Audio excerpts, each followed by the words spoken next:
మత్తయి సువార్త 22వ అధ్యాయం 37వ వచనం. అందుకు ఆయన, నీ పూర్ణ హృదయముతోను, నీ పూర్ణాత్మతోను, నీ పూర్ణ మనస్సుతోను నీ దేవుడైన ప్రభువును ప్రేమింపవలనని ఇది ముఖ్యమైనదని మొదటిదైనటువంటి ఒక ఆజ్ఞగా యేసుక్రీస్తు చెప్తా ఉన్నాడు. యేసుక్రీస్తు ఒక దేవాలయం ముందర కూర్చొని ఉన్నాడు. అక్కడ ఒక బీద విధవరాలు, అంటే ఒక దేవాలయం బయట ఒక కానుకల పెట్ట ఒకటి ఉంది. కానుకల పెట్ట ఒకటి ఉంటే చాలా మంది వచ్చి, ధనవంతులు గాని సంపన్నులు గాని వచ్చి ఆ యొక్క కానుకల పెట్టెలో కానుకల్ని వేస్తూ ఉన్నారు.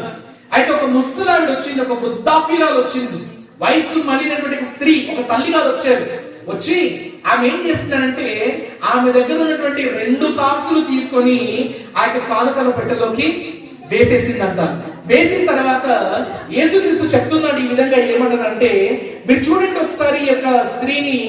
ఆమె ఇక్కడ అందరూ వచ్చి వాళ్ళకు ఉన్నటువంటి కలిగినటువంటి ధనంలో నుంచి కానుకలైతే వేశారు, కానీ వాళ్ళందరిలో ఈమెని, ఈ పేద విధవరాలు ఎవరైతే ఉన్నారో, ఈ యొక్క ముసలి ఈ యొక్క తల్లి గారు ఎవరైతే ఉన్నారో, ఆమెనే బహు ఎక్కువగా ఆశీర్వదించబడింది, దీవించబడింది అని చెప్పేసి అన్నారు.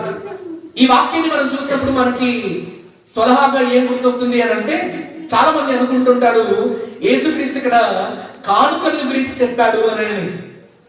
మన కానుకలు కూడా మన దగ్గర ఉన్నా లేకున్నా దేవుడికి మనం ఇచ్చేసేయాలి అనే దాని గురించి ఇక్కడ యేసుక్రీస్తు బోధించాడని చాలా మంది తప్పుగా అర్థం చేసుకుంటుంటారు. కానీ నిజానికి ఇక్కడ గనక మనం ఆలోచించినట్లయితే యేసుక్రీస్తు ఇక్కడ చెప్తుంది కానుకల గురించి కాదు, మన జీవితాన్ని గురించి చెప్తున్నాడు ఆయన.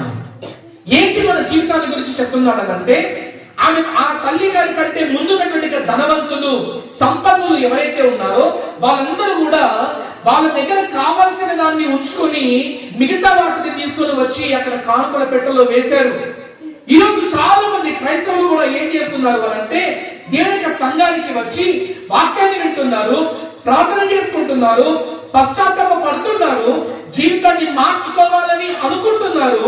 కానీ వాళ్ళు ఎలా మారుతున్నారు, ఎలా పశ్చాత్తాపడుతున్నారు అంటే, విడువలేనివి ఏవైతే ఉన్నాయో వాటిని హృదయంలోనే పెట్టుకొని, వద్దు, వీటితో మాకు సుఖం అయిపోయింది, వీటితో మాకు సమయం గడిచిపోయింది, ఇది మాకు ఇంకా అక్కర్లేదు, మాకు ఇంకా కొత్తవి కావాలి, కొత్త పాపాలు కావాలి, కొత్త బలహీనతలు కావాలి అని ఎవరైతే అనుకుంటున్నారో, అలా అనుకునే వాళ్ళందరూ కూడా కొత్త వాటిని కోరుకుంటూ, కొత్త బలహీనతల పైన ఆశపడుతూ పాత వాటిని తీసుకొని వచ్చి ఆ యొక్క కానుకల పెట్టెలో వేస్తున్నారు. అంటే దేవుని సంఘానికి వచ్చి బలహీనతలు ఇంకా ఉన్నాయి వాళ్ళ జీవితాల్లో, వాళ్ళు పూర్తిగా సంపూర్ణంగా పశ్చాత్తాప పడటం లేదు.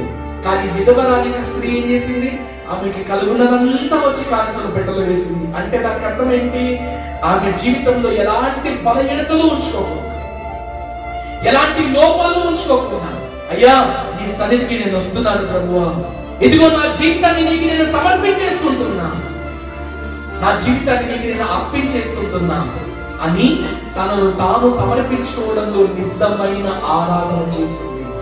స్తుతికి ఆరాధనకి చాలా తేడా ఉంది. స్తుతి అంటే ఏంటి, దేవుడు మనకు చేసినటువంటి వాటిని, మన జీవితంలో దేవుడు అనుగ్రహించిన అద్భుతాలు, ఆశ్చర్యాలు ఏవైతే ఉంటాయో వాటన్నిటిని బట్టి దేవుడికి మనం థ్యాంక్స్ చెప్పుకోవడం. ఎవరైనా మీకు హెల్ప్ చేశారనుకోండి, మీరు ఏం చేస్తారు, థ్యాంక్స్ చెప్తారు కదా. దేవుడికి కూడా మనము థ్యాంక్స్ చెప్పుకోవడం అనేది స్తుతి. ఆరాధన అంటే, ఆరాధన స్తుతి రెండు ఒకటి కాదు. ఆరాధన వేరు, స్తుతి వేరు.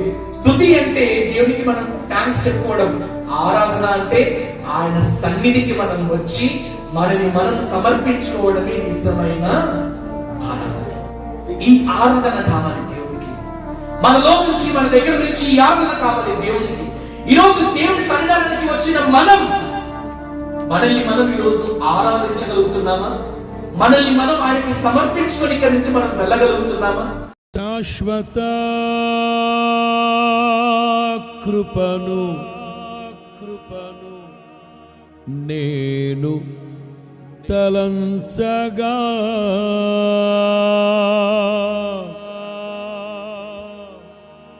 కానుక నైతిని నీ సన్నిధిలో